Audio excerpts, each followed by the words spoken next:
there's this thing about everyone's in bed, the world is currently dead, it's asleep. And when you're the only one who's up, it's just a bit sad, really. It's a bit depressing. You feel more lonely than ever, and you can't just wake people up, that's rude. I mean, I've only experienced one night and I'm already feeling like absolute rubbish. But if someone's like got this permanently, I mean, it must be horrible. I can't imagine.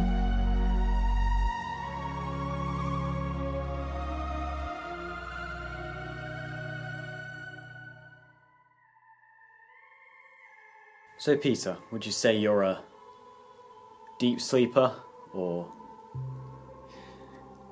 I'd say that I am a light sleeper, although I do find it difficult to get up in the morning. I thought that I'd be falling asleep, but it got to a point where I just wasn't really feeling it. I was just like awake. But now throughout the day I'm feeling that my eyelids trying to just they're getting heavier, they're just falling.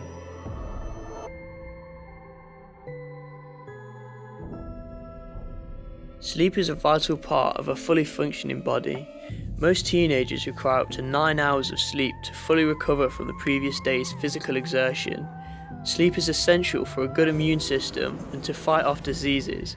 A lack of sleep can cause hormonal imbalances, weight gain, slower reaction times, memory loss, and even depression. It's estimated that worldwide, around 20% of people suffer from sleep deprivation. There are over 70 different types of sleep disorders, the most common one being insomnia. But most teenagers' sleep is disturbed from high levels of stress and with the use of electronics just before going to bed. I'll be taking part in an experiment where I stay up for 24 hours and attempt to do a full day of college the next day, just so I can get a glimpse at what some people have to go through. So you did pretty well the first night. Do you reckon you could do another night? No, I think by midnight the next day I would just be I'd pass out. Couldn't even stop myself no matter what I do. I mean, I say before, last time it got to a point where I was staying awake. I just felt awake, but no way I could last another night. It'd kill me. How was it getting to college? Well, riding on my board kind of kept me awake a little bit, just gave me that energy to keep going. But now that I'm at college, I've sat down in front of a computer and had to start typing.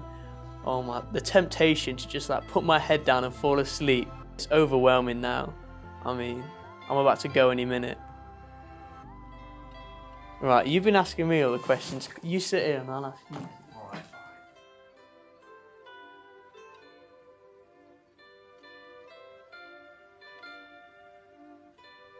How did you find filming throughout the night?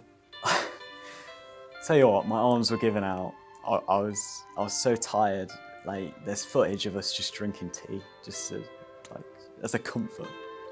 And it's weird though, because you get to this point where you're not even tired anymore, It's like you pass that point, but then it's hitting me today. It's like you said, when you get to college, because the cold was keeping me up. And now I'm here, I'm so tired.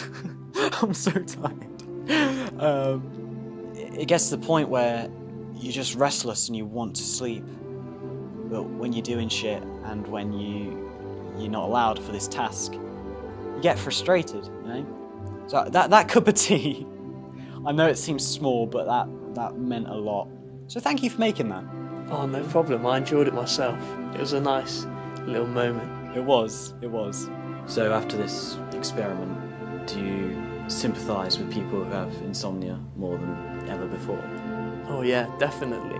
I've only experienced one night and I'm already feeling like absolute rubbish. But if someone's got this permanently, I mean, it must be horrible. I can't imagine. It also didn't help the fact that we had to carry all the equipment. So when we got to your house, already we were dead. He lives up a hill. I mean, it was chucking it. Tell you what, the rain kept us awake as well. Nature was on our side that day. Can't feel my hands. Yeah, same. So it was an unpleasant experience. I don't know if you ever felt like that. That you wanted to sleep for 1,000 years. Or just not exist. Or just not be aware that you do exist. Or something like that. I think wanting that is very morbid. But I want it when I get like this. That's why I'm trying not to think. I just want it to all stop spinning. Stephen Chbosky, The Perks of Being a Wallflower.